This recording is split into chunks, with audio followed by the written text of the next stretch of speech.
Assalamualaikum warahmatullahi wabarakatuh. Waalaikumsalam. Alhamdulillahirabbil alamin. Alhamdulillahilladzi anzala 'ala 'abdihi al-kitaba wa lam yaz'alhu biwazn. Khairan yunzila ba'san shadidan yadurru wa yubashshiru al-mu'minina alladhina ya'maluna as-salihati anna lahum ajran hasanah. Asyhadu an la ilaha illallah wahdahu la syarika lah wa asyhadu anna Muhammadan abduhu wa rasuluh la nabiyya ba'dahu. Allahumma shalli ala sayyidina Muhammad wa ala ali sayyidina Muhammad. Wa qala Allah ta'ala fi kitabihil karim, a'udzu billahi minasy syaithanir rajim. Bismillahirrahmanirrahim. Ya ayyuhalladzina amanu kutiba 'alaikumus shiyam kama kutiba 'alal ladzina min qablikum la'allakum tattaqun. Wa qala Rasulullah sallallahu alaihi wasallam, man shoma ramadhana imanan wa ihtisaban ghufira lahu ma taqaddama min dhanbihi. Shadaqallahu al-azim wa sadaqa rasulul karim. Alhamdulillah wa syukurillah ala ni'matillah wa la haula wa la quwwata illa billah. Bapak Ibu sekalian, jamaah masjid Darul Muhajirin sama yang di korporat. Dengan Allah Subhanahu wa taala, pertama-tama saya ingin menghimbau kepada Bapak Ibu sekalian, pada saya diri sendiri, pada keluarga saya, untuk kita sama-sama bersyukur kepada Allah Subhanahu wa taala. Karena kita semua yang hadir di sini jelas diberikan kesehatan oleh Allah Subhanahu wa taala. Sehingga kita bisa hadir di sini. Alhamdulillah karena sehat. Kalau imam ini kalau sakit gigi, jangankan 5-1 aja. Kita kenapa sakit gigi? Kalau keluar masjid sakit perut, dan sekalian silahkan cek di rumah sakit umum. Ratusan orang yang sedang sakit tidak bisa puasa, tidak bisa sholat tarawih, tidak bisa hadir bersama-sama. Alhamdulillah. Kita doakan mereka mudah sembuh sehat semua. Amin. Kita yang hadir di sini kita diberikan kesempatan dan waktu oleh Allah Subhanahu wa taala untuk bersama-sama. Banyak juga yang sehat, tapi begitu buka puasa mereka sudah harus keluar untuk mencari nafkah. Karena kalau tidak mencari nafkah sekarang, sahur tidak ada yang bisa dimakan. Banyak saudara-saudara kita yang seperti itu. Walaupun mungkin karena nanti tidak terlalu banyak, tapi ada yang kalau tidak bekerja sekarang, anak istrinya tidak bisa makan sahur. Nanti besok siang harus bekerja lagi, kalau dia tidak bekerja, anak istrinya tidak bisa makan buka puasa. Alhamdulillah kita di semua di sini dari wajahnya kelihatan wajah orang kekenyangan. Karena dari semua makanan siap, kolak pisang, kolak kopi, kolak sirop, kolak sepatu, kolak segar. Alhamdulillah. Maka Rasulullah mengatakan dua nikmat yang sering dilupakan umat ini, nikmat sehat dan nikmat kesempatan atau waktu luang. Alhamdulillah. Kalau ada celengan Pak, remnya dicabut, gasnya dicabut, jangan gas full. Biasanya kalau di masjid pun enggak, celengan pun baru aja dibuka tiba-tiba sudah di belakang. Laju jangan kita bahas. Jadi yang ketiga, sekalian, alhamdulillah kita semua di sini ditakdirkan oleh Allah SWT yang sejak lahir atau yang sejak pertengahan hidupnya menjadi mu'alaf, kita semua menjadi muslim. Penduduk bumi sekarang 7 miliar, yang muslim 2 miliar, 2/7, belum sampai separuh. Alhamdulillah dari 2 miliar penduduk muslim dunia itu kita salah satunya. Dan jangan anggap remeh. Islam ini adalah nikmat terbesar yang diberikan oleh Allah kepada kita. Sehingga Allah mengatakan, "Al-yawma akmaltu lakum dinakum wa atmamtu 'alaikum ni'mati wa raditu lakum al-Islam." Aku telah sebut pada hari ini dan Allah sempurnakan agamaku untukmu. Dan Allah mengatakan Islam adalah nikmat. Maka ayo sekalian kita berdoa agar anak istri kita, keluarga kita sampai hari kiamat, seluruh keturunan kita jangan ada yang sampai murtad. Amin. Karena ini nikmat yang besar. Yang keempat sekalian, kita semua berada di sini, hadir di sini. Ada pembagi juga kok.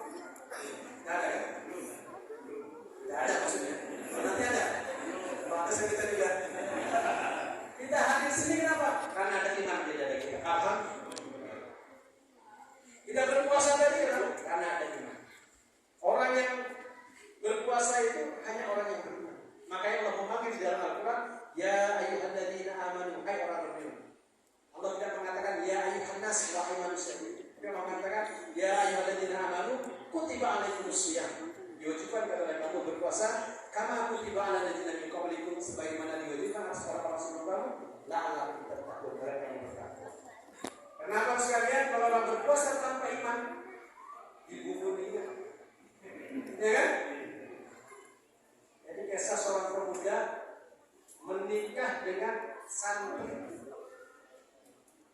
Ini pemuda anak Pak, mana betul kita menikah? Harap PPT anak puasa.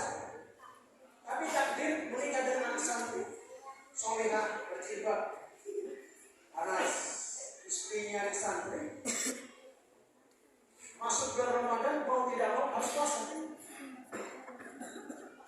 Begitu puasa hari pertama lihat jam 8, lihat lagi jam 9 sakit paru. Jam 10 sakit kepala, pergi ke warung soto Makassar tutup, soto Banjar tutup. Keliling-keliling cari dalam makanan, dibujuk ada menjual mie rebus. Masuk dalam warung, 3 bungkus disikat, es teh manis 3 gelas, telurnya 3 biji. Banyak makan, pulang sampai di rumah karena kekenyangan tadi pusing, muntah. Muntahnya lagi. Sang istri kemudian bertanya, Masya Allah. Tadi malam tahu sahur makan nasi, kenapa muntahnya dulu? Ujar suaminya, itulah hebatnya bulan suci Ramadan. Makan nasi, muntahnya dulu. Karena tidak beriman. Makanya sekalian, di bulan suci Ramadan yang bisa berpuasa hanya orang yang beriman.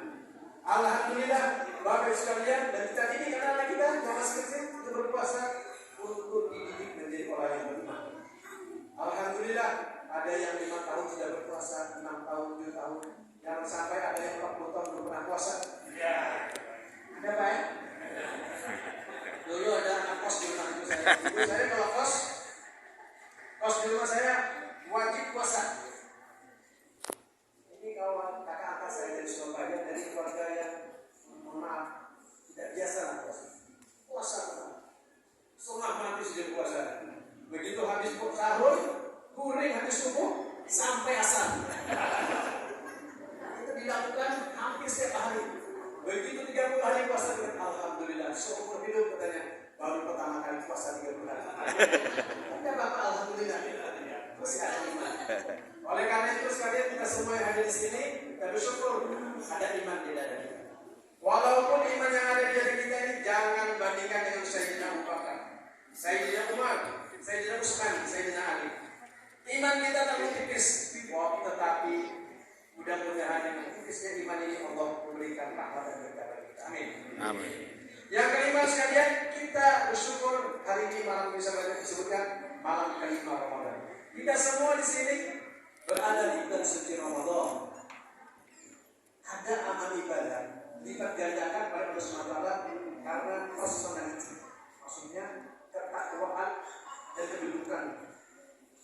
Jadi sholat kita tadi isya 4 rakaat, mohon maaf, jangan bandingkan dengan sholat isyanya Sayyidina Abu Bakar.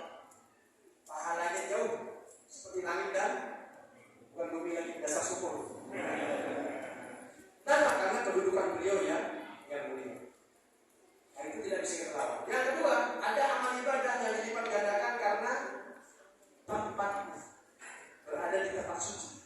Sehingga Rasul mengatakan barang siapa yang sholat di Masjidil Haram, pahalanya sama dengan 10.000 kali lipat. Barang siapa yang sholat di Masjid Nabawi, pahalanya sama dengan 1000 kali lipat. Dan barang siapa sholat di Masjidil Aqsa, pahalanya sama dengan 500 kali lipat. Dan tidak pernah Rasul mengatakan barang siapa yang sholat di Darul Muhajirin. Tidak. Kenapa? 3 tempat itu berada di tanah suci Mekah. Tanah suci adalah Mekah, Madinah, Palestina. Dan beruntunglah mereka yang tinggal di sini dan yang pernah ke. Bagaimana dengan kita? Maka Allah SWT menetapkan yang ketiga. Yang pertama tidak bisa kita lawan. Yang kedua kita tidak dikenal. Yang ketiga Allah SWT melipat gandakan pahala karena kedudukan kemuliaan waktu yang disebut dengan bulan suci Ramadan. Oleh karena itu bulan suci Ramadan, amal yang kita lakukan sama kedudukannya dengan amal seluruh ulama-ulama besar. Amal yang kita lakukan sini sama kedudukannya dengan amal yang dilakukan saudara kita di bulan suci Ramadan. Oleh karena itu sekalian, begitu luar biasanya Ramadan, Rasulullah itu menyambut Ramadan, bergembira dengan datangnya Ramadan.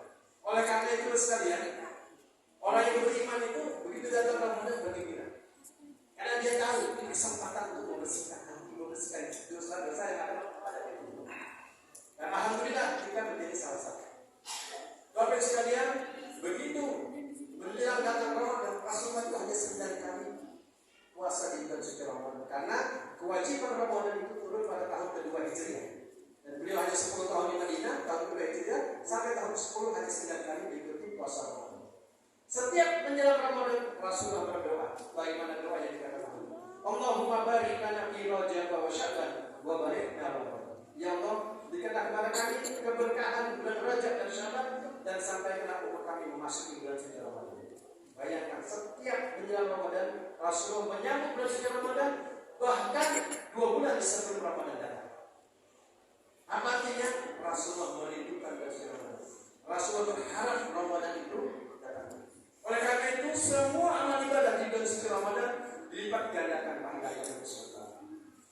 Bahkan Rasulullah mengatakan, andaikan umatku mengetahui keutamaan Ramadan, maka mereka menginginkan Ramadan itu setahun. Karena pahalanya bagus. Oleh karena itu sekalian, Rasulullah memberikan banyak hadis yang menceritakan tentang keutamaan Ramadan, tetapi Rasulullah juga mengingatkan kepada kita. Rasulullah mengatakan dalam surah saya mengatakan tadi, "Man shoma Ramadan imanan wa ihtisaban, ghufira lahu ma taqaddama min dzambi." Barang siapa berpuasa di bulan Ramadan, maka akan diampuni pahala-pahalanya.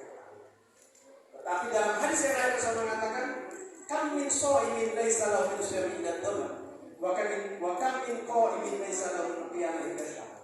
Betapa banyak orang yang berpuasa tetapi tidak mendapatkan nilai puasa itu kecuali lapar dan haus saja. Dan betapa banyak orang melaksanakan qiyam Ramadan, maksudnya salat tarawih qiyam lain, tetapi tidak mendapatkan nilai dari qiyam Ramadan itu kecuali capek saja. Oleh karena itu sekalian izinkan saya menyampaikan beberapa hal yang harus kita perhatikan agar puasa kita tidak masuk kategori yang disampaikan Rasulullah. Ini ada 234. Sampai dibacakan semua? Diskon 90%. Biar dulu saya, tadi kalau pidato sabutan ceramah dosa panjang-panjang. Kenapa? Panjang pendek sama saya. Upload sudah dilihat.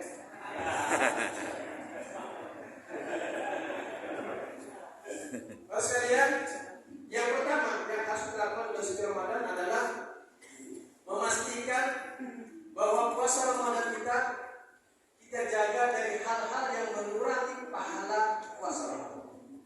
Kalau ada hal-hal yang membatalkan, insya Allah tidak semua. Yang membatalkan makan dan minum bersetubuh sekali. Tapi yang mengurangi pahalanya harus kita perhatikan juga. Yang mengurangi pahala itu kenapa? Karena ada perbuatan kaki, tangan, mata, telinga, hidung kita yang mengurangi pahala puasa. Tidak membatalkan, tapi mengurangi. Dan oleh karena itu Rasulullah juga mengingatkan tentang hal ini. Rasulullah mengatakan bahwa siapa yang tidak memperhatikan di antara dua rahanya, maksudnya mulutnya, dan di antara dua pahanya, maksudnya nafsunya, Allah Subhanahu wa taala tidak peduli dia puasa atau tidak puasa. Sampai seperti itu Rasulullah mengingatkan. Oleh karena itu sekalian kita lihat, kita jaga. Jangan terlalu banyak posting di WA pada karuan. Ini berkelahian Pak. Berkelahian. Jangan. Berada itu. Kalau saya diposting orang kerja, jelas yang diposting. Yang diposting itu orang meninggal. Supaya orang tahu. Yang menikah, kalian. Yang baik-baik berita musibah berita. Ini berita macam-macam. Apalagi tahun depan tahun politik ribut. Dukung 01, 02 berkelahian, nasional Surabaya, nasional di Makassar. Tahun lalu, 5 tahun yang lalu, meranaikan hubungannya itu di grup-grup ya, Masya Allah, luar biasa. Alhamdulillah itu seperti itu. Yang kedua sekalian, lengkapi ibadah Ramadan dengan sholat-sholat sunnah dan yang utama adalah sholat tarawih. Nah, untuk yang kedua ini saya ingin menyampaikan minimal 40 rakaat sehari semalam. Tahu hitungannya? Pertama sholat wajib 17 rakaat. Itu tidak boleh kalah. Yang kedua sholat tarawih minimal 11 rakaat. Yang lebih boleh karena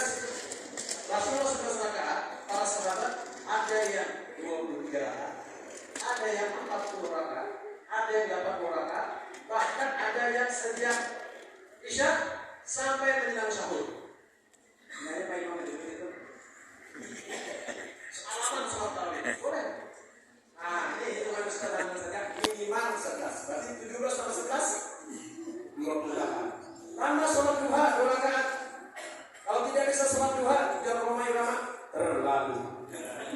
Soalnya sholat duha itu dari zuhur sampai zuhur 5 sampai 6 jam, masa 5 sampai 6 jam sibuk habis mandi langsung dulu sholat 2 rakaat. Jadi 17 tambah 11 tambah 2 berapa? 30. Tambah lagi 10 sholat rawatib. Sholat rawatib itu 10 sampai 16 rakaat. Yang muakkad itu 10. Sebelum zuhur, sesudah zuhur, sesudah isya, sudah maghrib, sudah isya 10. Kalau mau yang dekat dengan gaya muakkad 16. Kalau Bapak ke Mekah, Madinah 16. Tambah lagi yang 16 itu sebelum subuh, sebelum zuhur, sesudah zuhur, sebelum asar, sebelum maghrib, sebelum isya, sudah isya. 8 rakaat. 8 kali 2, 16 rakaat. Ada lagi yang 4 rakaat sebelum dan sudah zuhur. Tapi minimal 10 berarti jumlahnya 4. 17 sholat wajib, 11 sholat tarawih, 2 sholat duha, 10 sholat rawatib. Makanya sholat rawatib itu dihitung-hitung Pak. Dalam sehari semalam usahakan sholat rawatib. Tadi 2 rakaat sebelum isya, 2 rakaat sesudah isya, subuh. Nah dengan demikian ini akan menambah kualitas ibadah Ramadan kita. Yang ketiga sekalian membaca Al-Quran. Dan Ramadan itu disebut sebagai syahrul Quran. Syahrul Ramadan allazi unzila fihi Al-Quran. Bulan Ramadan itu bulan di dalam diturunkan Al-Quran, dan Rasulullah dan para sahabat di bulan suci Ramadan selalu memperbanyak baca Al-Quran. Mohon maaf, tidak usah angkat tangan. Mungkin ada di antara kita setahunan tidak menyentuh Al-Quran. Tapi Ramadan jangan sampai tidak menyentuh. Dan Imam Syafi'i sekalian menghatamkan Al-Quran sehari 2 kali khatam. Siang khatam, malam khatam. Jadi kalau Ramadan 30, hari 60 kali khatam Al-Quran. Mau seperti itu? Tidak bisa. Terus terang itu ujungnya terus terang. Dan Rasulullah tahu kita tidak bisa seperti itu. Maka Rasulullah mengatakan khatamkan Quran dalam waktu 3 hari. Rasulullah mengatakan. Ya kenapa Imam Syafi'i seperti itu? Dia umur 5 tahun dah hafal Quran. Dan dia orang Arab. Jadi kalau mau khatam mendaras Quran itu sambil duduk dia baca terus. Nah, ada Rasulullah khatamkan Al-Quran dalam waktu 3 hari. Berarti 1 hari 10 juz. Biasanya kalau santri-santri bisa mereka seharian baca. Tapi Rasulullah juga tahu ada yang tidak bisa seperti itu. Kita juga pernah seperti itu. Yang sehari 10 juz. Rasul mengatakan kalau orang tidak mampu khatamkan dalam waktu 1 minggu. Berarti sebulan 4 kali.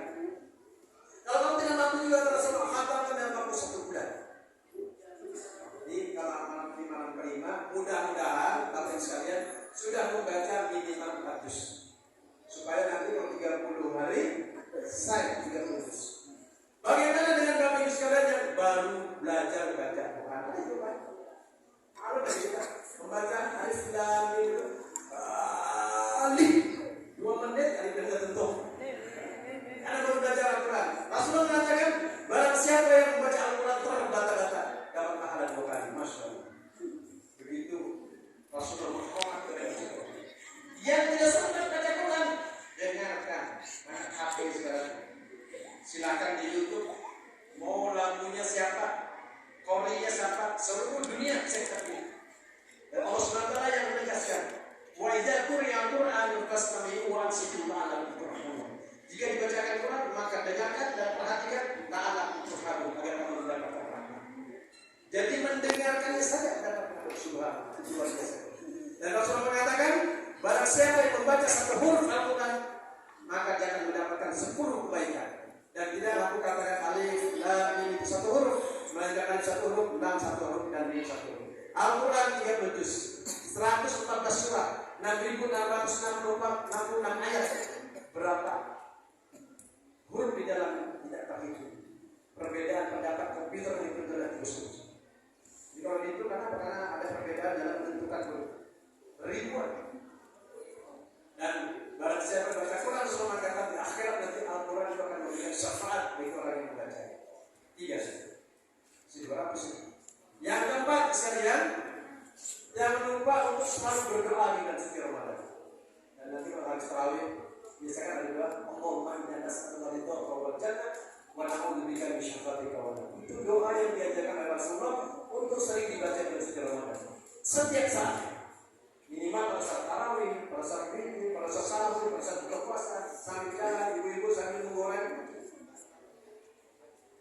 Allahumma inna nas'aluka ridhaka wal jannah wa na'udzubika min syarri ma.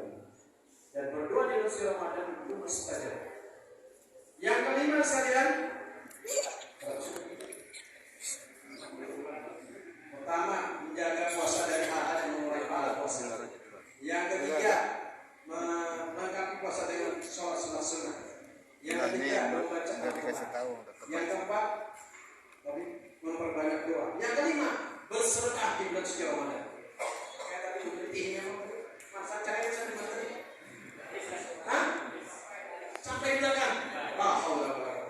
Nah juga di bulan suci Ramadan bapak-bapak ibu-ibu biasakan berinfak sehari 2 kali, siang dan malam. Kenapa? Karena di bulan suci Ramadan pahala siang dan malam berbeda, dan setiap hari di bulan suci Ramadan pahala yang berbeda-beda. Infak setiap hari, makanya dihitung baik-baik.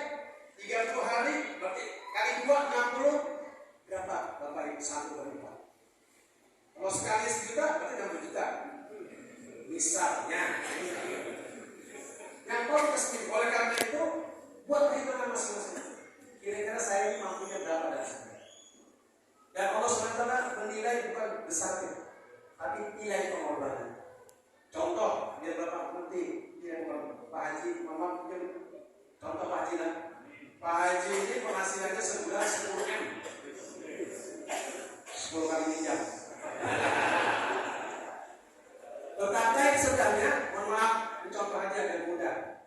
Pekerjaannya saya contoh bukan untuk mereka. Betapa yang sedang itu Pak Ojek yang penghasilannya sebulan karena sampai 3-4 juta. Hari Jumat terakhir Ramadan, sang tukang ojek ini ada di kantong 500.000, 200.000 gasan buka puasa, 100.000 gasan buka voucher listrik, 100.000 gasan pulsa HP, 100.000 gasan bensin, 50.000 gasan bensin, 50.000 gasan bensin, 50.000 gasan infak di bulan suci Ramadan. Dalam perjalanan ke masjid hari Jumat, dia sadar ini Jumat terakhir Ramadan. Tadi dia rencana infak 50.000 dikali 2, 100.000. Kenapa? Karena khawatir tahun depan belum tentu lagi bertemu Ramadan. Infaklah dia warna merah. Berapa itu? 100. Kalau biru, warna hijau, warna ungu, kalau coklat, itu hebat jalan bisa semua awal lebih. Awal itu sebenarnya awal lebih. Jadi Pak Haji tadi karena hasilnya besar, asal calon aja. Dia tidak peduli duit yang diambilnya warna apa, karena duitnya banyak. Saking tidak pedulinya kadang-kadang salah ambil warna hitam, kita sekarang warna. Sama-sama infak 100.000 warna merah. Tukang ojek tadi juga 100.000. Siapa yang pahalanya besar? Tukang ojek. Kenapa? Karena dia berinfak dengan penuh perhitungan, dengan penuh kalkulasi, dengan penuh pengorbanan. Dan Rasulullah mengatakan amal anak Adam itu dinilai oleh Allah SWT pada tingkat pengorbanan yang dia buat. Kalau tingkat pengorbanan yang luar biasa, maka pahalanya besar. Kita sama-sama hari ini sholat di tempat ini, datang ke sini beda-beda pengorbanannya. Ada yang tinggal lompat dari depan, ada yang orang tua sakit-sakit datang ke sini, ada yang jauh seperti saya. Tapi yang tahu yang berkorban ini Allah, dan hanya Allah yang tahu siapa yang tidak berkorban ini. Nah itu yang keenam sekalian, jangan lupa untuk iktikaf di bulan suci Ramadan. Alhamdulillah saya sejak mahasiswa sampai sekarang tidak pernah beriktikaf, walaupun tidak perlu 10 hari sebelum. Rasulullah iktikaf 10 hari 10 malam. Dan persoalan iktikaf ini bukan perintah Rasulullah. Allah sendiri yang mengabarkan. Wa ma adraka ma lailatul qadar. Lailatul qadar khairun min alfi syahr. Tahukah kalian apa itu Lailatul Qadar? Lailatul Qadar itu adalah sebuah malam yang nilainya sama dengan 1000 bulan. Dan Rasulullah mengisyaratkan ada pada 10 malam terakhir. Makanya Rasulullah iktikaf 10 hari 10 malam. Bagaimana dengan kita? Para ulama mengatakan la yudraku qulubuhum wa la yudraku qulubuhum. Kalau bisa ambil semua, jangan tinggalkan semua. Tidak bisa itikaf siang dan malam, ambil malamnya saja. Tidak bisa 10 malam, ambil malam ganti saja. Tidak bisa sepanjang malam, minimal 1, 2, 3 jam. Datang ke masjid, sholat 2 rakaat, niat itikaf, baca Quran, zikir, wirid, mau sholat tasbih, sholat hajat dan sebagainya. Malam itu nilainya sama dengan 1000 bulan. Malam 21, 23, 25, 27, 29. Hanya 5 malam. Rugi kalau Bapak itu. Dan semua dosa-dosa kita yang punya. Yang ke berapa tadi? Nah, ini apa saja? Wah, mendengar kan yang itu. Yang ketujuh, lahir. Lahir yang perasaan juga. Itu kalau mendengar-dengar. Dia nyaman dulu berdiri. Yang ketujuh, lengkapi puasa Ramadan dengan menyempurnakannya dengan puasa 6 hari di bulan Syawal. Rasulullah mengatakan barang siapa yang berpuasa di bulan suci Ramadan, kemudian berpuasa 6 hari di bulan Syawal, dia sama dengan berpuasa setahun. Yang ini juga rugi kalau tidak dilakukan terlalu. Kenapa? Waktunya 29 atau 30 hari dan Rasulullah tidak mengharuskan berturut-turut. Ambil Senin Kamis, selesai. Cuma masalahnya begitu habis Ramadan kagak beras dendam. Semua disikat, akhirnya tersandar di ujung kekanyangan. Mau salah dia, makanya diniatkan. Dan jangan sampai karena ini Rasulullah mengisyaratkan. Itulah 7 hal yang harus kita perhatikan di bulan Ramadan. Terakhir, mohon maaf, saya ingin sampaikan begitu pentingnya dalam bulan Ramadan ini. Suatu ketika Rasulullah ada khutbah Jumat. Pada tanggal pertama Rasulullah mengucapkan amin. Naik lagi tanggal kedua Rasulullah mengucapkan amin. Naik lagi tanggal ketiga Rasulullah mengucapkan amin. Sesuatu yang bukan rukun khutbah dan tidak pernah dilakukan Rasulullah sebelumnya dan bukan sunnah. Selesai khutbah Jumat, para sahabat bertanya kepada Rasulullah, ya Rasulullah, mengapa kau mengucapkan amin 3 kali menjelang khutbah Jumat? Rasulullah mengatakan, Jibril datang kepadaku dan berwasiat kepadaku. Berarti ada wasiat penting. Pada tanggal pertama Jibril mengatakan, celaka dan merugi orang yang disebut namamu tapi tidak berselawat kepada amin. Maka yang disebut nama Nabi Muhammad SAW, minimal kita ucapkan Allahumma shalli ala Muhammad. Inna Allah wa malaikatahu yusholluna 'alan nabi ya ayyuhalladzina amanu shollu 'alaihi wa sallimu taslima. Yang kedua, Jibril berwasiat kepada Rasulullah, celaka dan merugi orang yang sempat hidup bersama kedua orang tuanya tapi tidak menghantarkan dia masuk surga. Amin. Dan yang ketiga, Jibril berwasiat, celaka dan merugi orang yang sempat hidup di bulan suci Ramadan tetapi tidak terampuni dosa-dosanya. Amin. Itu artinya apa? Sampai malaikat Jibril berpesan di tanggal mimbar memesankan tentang pentingnya bulan Ramadan yang akan menghapuskan dosa. Oleh karena itu sekalian, kalau kita bersungguh-sungguh di bulan suci Ramadan, Allah akan menghapuskan dosa-dosa kita dan kemudian kita mengakhiri Ramadan dengan keadaan fitrah. Makanya hari raya setelah Ramadan itu disebut sebagai Idul Fitri, hari raya fitrah, hari yang suci. Mudah-mudahan sekalian kita semua mengakhiri Ramadan dalam keadaan suci. Amin. Kita berkumpul di tempat ini, semoga suatu akhirat Amin. kita berkumpul di surga bersama Rasulullah SAW. Amin. Assalamualaikum warahmatullahi wabarakatuh.